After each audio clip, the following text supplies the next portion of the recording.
মৌমিতার সুস্বাদু চ্যানেলে আপনাদের সবাইকে স্বাগত। গরমের দিন কিন্তু চলে এসেছে। এখন আর রসিয়ে কষিয়ে রান্না করে খাওয়ার দিন শেষ।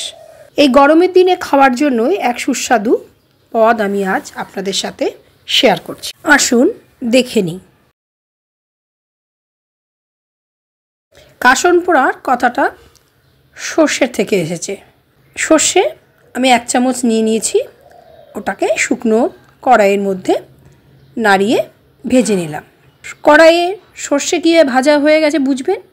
সর্ষে আপনার থেকেই একটু রঙটা চেঞ্জ করে নিজে নিজেই ফুটে ফুটে উঠবে, তখনই বুঝে যাবেন সর্ষে ভাজা হয়ে গেছে। এবার ওই সর্ষেকে একটা হামনদিস্তার মধ্যে গুঁড়ো করে নিচ্ছি। সর্ষে গুঁড়ো করা হয়ে গেছে। অন্যদিকে নিয়ে নিয়েছি ইলিশ মাছ। ইলিশ মাছগুলোকে লবণ আর হলুদ দিয়ে মাখিয়ে নিয়েছি। কড়াইয়ে সর্ষের তেল দিয়ে দিলাম। তেল গরম হলে তেলের মধ্যে ইলিশ মাছের টুকরোগুলো এপিট ওপিট করে ভেজে তুলে নেব।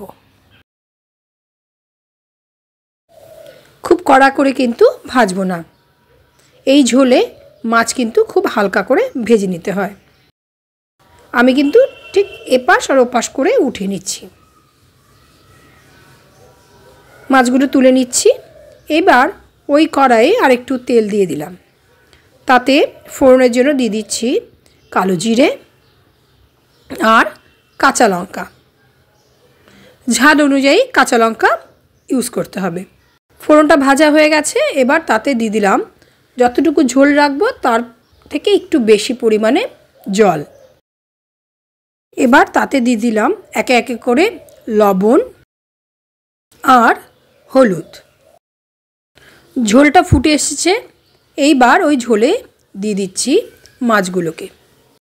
মাছগুলো দিয়ে আরেকটু ফুটিয়ে নেব। ঝোল অনেকটাই টেনে এসেছে। আমি ঠিক এতটুকুই ঝোল রাখবো, তাই এবার শেষে দিয়ে দিচ্ছি ওই বেটে রাখা সর্ষেটা। সর্ষেটা দিয়ে 2 মিনিট ফুটিয়ে গ্যাসটা বন্ধ করে দিচ্ছি। রান্নাটা হয়ে গেছে। এবার একটা সার্ভিং বোলে আমি নামিয়ে নিচ্ছি। তৈরি হয়ে গেল ইলিশের কাশন পোড়া ঝোল। গরম গরম ভাতে এনজয় করুন সুস্বাদু ইলিশের কাশন পোড়া ঝোল। আমার ভিডিওটি ভালো লাগলে লাইক, শেয়ার এবং সাবস্ক্রাইব করতে ভুলবেন না।